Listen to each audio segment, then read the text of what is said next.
నమస్తే 9+ న్యూస్కి స్వాగతం. నేను విష్ణుకుమార్. కేంద్ర మంత్రి బండి సంజయ్ కుమారుడు బండి భగీరథ్ ఫైల్ చేసినటువంటి ముందస్తు బెయిల్ పిటిషన్ మీద తెలంగాణ హైకోర్టులో ఇవాళ కీలకమైనటువంటి విచారణ జరగబోతుంది.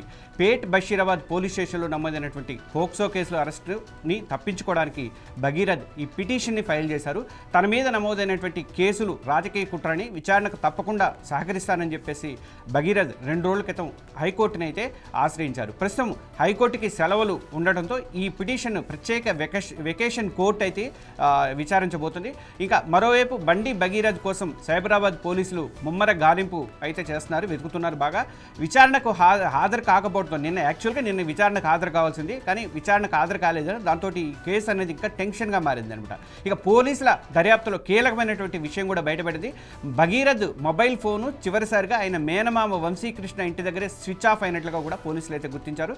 దీంతో వంశీకృష్ణకి మరోసారి నోటీసులు జారీ చేసి తర్వాత అలాగే మరి ఈయనకు కూడా భగీరథ్ను కూడా విచారణకు హాజరు కావాలని చెప్పేసి ఆదేశాలు అయితే ఇచ్చారు. ఇక భగీరథ్ కోసం ప్రత్యేకంగా 4 బృందాలు భగీరథ్ కోసం సెర్చింగ్ అయితే చేస్తున్నాయి. ఆయన ఢిల్లీలో ఉండవచ్చు అన్న అనుమానం కూడా ఒక ప్రత్యేక సైబరాబాద్ టీం ఆ అనుమానంతోనే అక్కడికి వెళ్ళింది. సైబరాబాద్ టీం కూడా అక్కడికి వెళ్ళినట్టుగా తెలుస్తుంది. అయితే మరోవైపు హైదరాబాద్లోనే ఎక్కడో తలదాచుకొని ఉండవచ్చు అన్న కోణంలో కూడా 2 ప్రత్యేక బృందాలు హైదరాబాద్ సిటీ మొత్తం కూడా విస్తృతంగా తనిఖీలు అయితే చేస్తున్నాయి, ఎతుకుతున్నాయి అంతం కోసం. ఈ కేసులో నెక్స్ట్ పరిణామాలు ఎలా ఉండబోతుందని ఇప్పుడు రాష్ట్ర వ్యాప్తంగా హాట్ టాపిక్గా మారింది.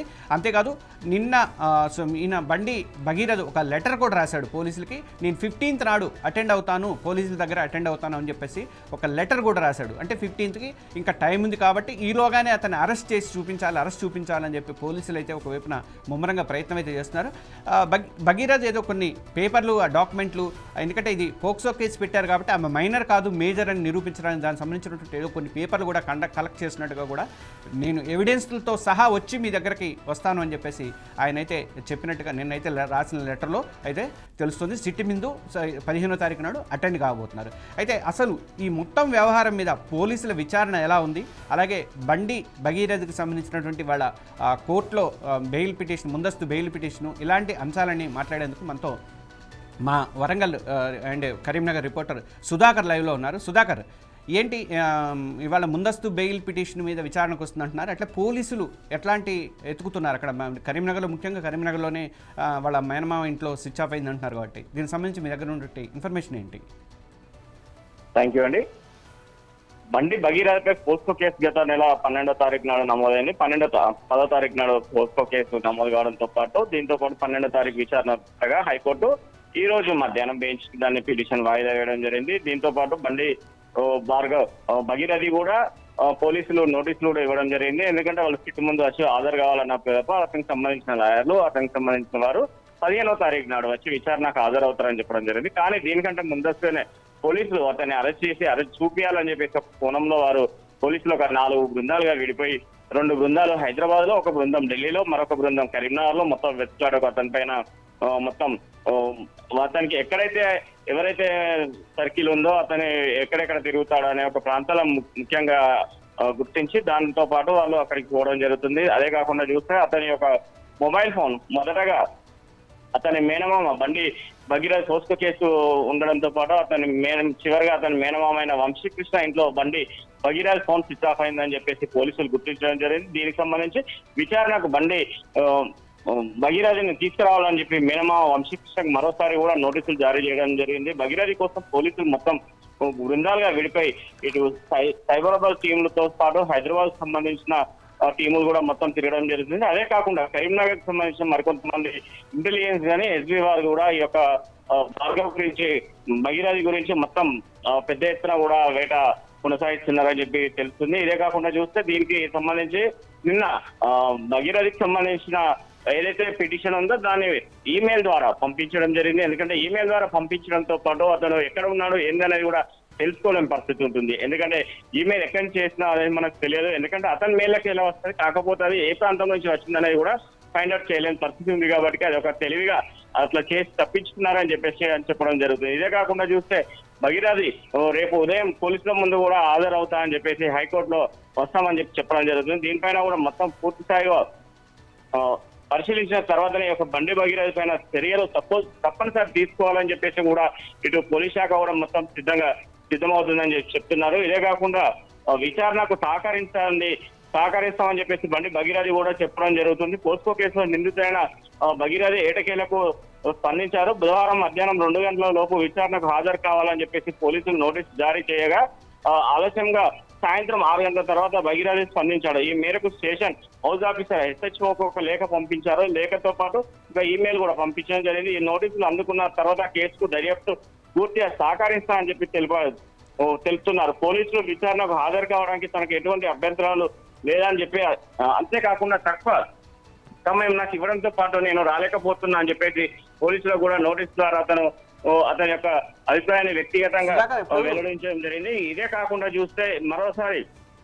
వచ్చిన ఆరోపణలు సుధాకర్ ఇప్పుడు దాని ఏదో ఆమె మైనర్ కాదు, పోక్సో కేసు నా మీద అనవసరంగా పెట్టారు, మేజర్ ఆమె నిరూపించడానికి ఏదో డాక్యుమెంట్స్ కూడా తీసుకొస్తాడు, ఏదో అన్ని సేకరించుకుంటున్నా అన్నట్టుగా ఏదో చెప్తున్నారు. అదేంటి అది? ఇది కూడా ఒకటి వినపడుతుంది. ఎందుకంటే అమ్మాయి ఆమె మేజర్ అని చెప్పి మైనర్ కాదు మేజర్ అని చెప్పడం జరుగుతుంది. ఎందుకంటే అమ్మాయి గత 2021లో ఆమె నిర్మల్లో పోలీసులకు డ్రైవింగ్ లో దొరికినప్పుడు 15 సంవత్సరాలు ఉన్నాయని చెప్పేసి అక్కడ నిర్ధారించడం జరిగింది. కానీ ఇప్పుడు 2026 17 సంవత్సరాల కంటే ఎక్కువ ఉంటాయి. 20 సంవత్సరాలు 21 సంవత్సరం వరకు ఉంటుంది ఈ అమ్మాయి వయసు కూడా అని చెప్పి చెప్పడం జరుగుతుంది. ఎందుకంటే వాళ్ళు కానీ కొంతమంది కావలసుకొని నా పైన అంటే బండి సంజయ్ పైన బండి భగీరథిని తోని మా కుటుంబాన్ని ఇబ్బంది పాలు చేస్తున్నారని చెప్పి కూడా చెప్పడం జరుగుతుంది. ఎందుకంటే ఈ అమ్మాయి గతంలో కూడా ఇతనితో పాటు తిరగడం, ఇతనితో పాటు ఇంకా ఫ్రెండ్షిప్ ఉన్నారు. ఇదే కాకుండా మొయినాబాద్ ఫామ్ హౌస్ లో కూడా డిసెంబర్ 31వ తారీఖు నాడు వీళ్ళంతా ఒక పార్టీ కూడా ఏర్పాటు చేసుకోవడం జరిగింది. ఆ పార్టీలో కూడా విదేశీకి సంబంధించిన మద్యం బాటిలతోనే అమ్మాయి బాటిలో పట్టుకొని తిరగడం అట్లాంటివి కూడా అవన్నీ మనకు వీడియోలు కొన్ని వైరల్ గా అవుతున్నాయి. దీంతో పాటు చూస్తే ఎందుకంటే ఇది కావాలని చెప్పేసి కొంతమంది, ఎందుకంటే గత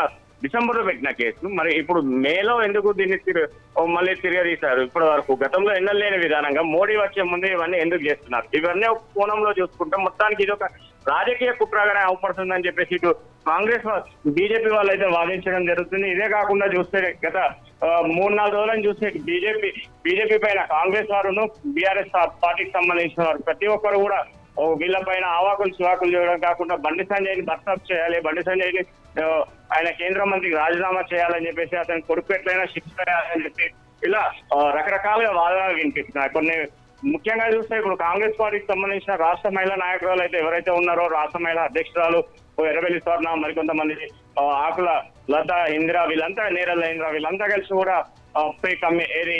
డీజీపీ కూడా ఒక లేఖ ఇవ్వడం జరిగింది. తక్షణమే అతన్ని అరెస్ట్ చేయాలి, అరెస్ట్ చేసి అతనికి శిక్ష విధించాలి, అతన్ని జైలుకు పంపించాలని చెప్పేసి కూడా వాదనలు వినిపిస్తాయి. ఇదే కాకుండా చూస్తే మొత్తానికి ఇటు బీఆర్ఎస్ వాళ్ళు కూడా పెద్ద ఎత్తున నిన్న కవిత కూడా ప్రెస్ మీట్ పెట్టి ఆమె కూడా బండి భార్గవ్ పైన చర్యలు తీసుకోవాలని చెప్పి చెప్పడం జరిగింది. ఇలా చూస్తే ఎందుకంటే ఒక రాజకీయ కోణంలోనే ఇది అనిపిస్తుంది అని చెప్పేసి కూడా బీజేపీ శ్రేణులు అయితే చెప్పడం జరిగింది. బండి సంజయ్ కూడా కన్నీళ్లు పెట్టుకున్నారు, నేనే తప్పు చేయలేదు అని చెప్పి మీరు చూశారు. అదే ర్యాలీలో హనుమాన్ ర్యాలీలో కూడా ఆయన పాల్గొన్నప్పుడు అట్లా చెప్పారు. వాళ్ళ వెర్షన్ అలా ఉంది. కానీ బీజేపీలో ఒకళ్ళిద్దరే స్పందించినట్టున్నారు, మిగతా వాళ్ళు అధ్యక్షుడు కానీ వాళ్ళు ఎవరు సరిగైనటువంటి స్పందన అయితే ఇవ్వలేదు. దీన్ని ఓన్లీ పార్టీ పరంగానే అంటే రాజకీయ పరంగానే ఎక్కువగా ఇదవుతున్నట్టు అనుకోవచ్చు కదా మనం?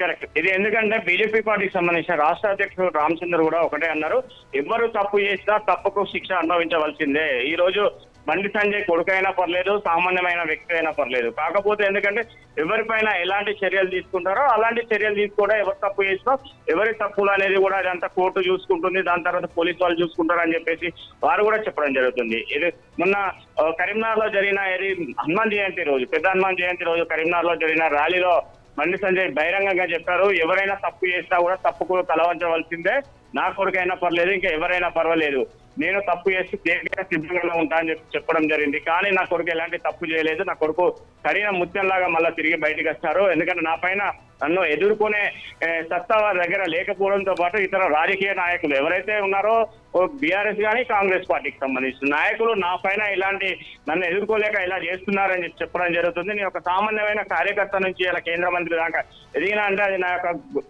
యొక్క కృషి, నా తప్పుగా నేను ఎలాంటి తప్పులు కూడా ఏం చేయకపోవడమే నాకు అంత స్థాయి మీద పోయి నేను వస్తానని చెప్పేసి బండి సంజయ్ చెప్పడం జరుగుతుంది. ఇదే కాకుండా నా కొడుకు కూడా ఎలాంటి చేయలేదు, కావాలని చెప్పి చేయడం జరుగుతుంది ఇదంతా అని చెప్పి చెప్పడం జరుగుతుంది. దీంతో పాటు చూస్తే కొంతమంది కూడా వాస్తవానికి ఇది ఎందుకంటే గత కొద్ది రోజులను చూసినా కూడా ఇది ఒక రాజకీయ కోణంగానే వస్తుంది. ఎందుకంటే ఎంతో మంది రోజుకు మనం చూస్తున్నాం, ఎన్నో పోస్కో కేసులు ఇవన్నీ నమోదవుతున్నాయి. కానీ ఎవరు కూడా తప్పించుకొని తిరిగినా ఎక్కడికి పోయినా కూడా వారు దొరికిన తర్వాతనే వాటిని తీసుకుపోయి కోర్టుకు సబ్మిట్ చేయడం, కోర్టు తర్వాత నుంచి వాళ్ళు జైలు పోవడం ఇవన్నీ జరుగుతాయి. కానీ ఇక్కడ ఏంటంటే ఇది ఒక ట్విస్ట్, రోజుకొక ట్విస్ట్ జరుగుతుంది. తను హైకోర్టును ఆశ్రమించడం జరిగింది. హైకోర్టు కూడా ఈ రోజు మధ్యాహ్నం కూడా తీర్పు ఇవ్వడం ఉంది. దానిపైన ఎలా తీర్పు వస్తుందో దానికి బెయిల్ ఇస్తారా ఇవాళ, ముందస్తు బెయిల్ ఇస్తుందని చెప్పేసి నిన్న కూడా అన్నారు. కాకపోతే ఎందుకంటే అతను కొన్ని షరతులతో కూడిన బెయిల్ వస్తుందని చెప్పడం జరుగుతుంది. దీనికి సంబంధించి కూడా ఎలాంటి షరతులు విధిస్తారని దానిపైన కూడా చూడవలసి వస్తుంది. ఎందుకంటే ముఖ్యంగా కొంతమంది అయితే దీనికి ఒక అడుగు ముందుకేసి వారికి సంబంధించిన పాస్పోర్ట్లు జప్తు చేసుకోవాలి. ఎందుకంటే బండి సంజయ్ ఆయన కేంద్ర మంత్రి, అతని కొడుకును బయటికి పంపించే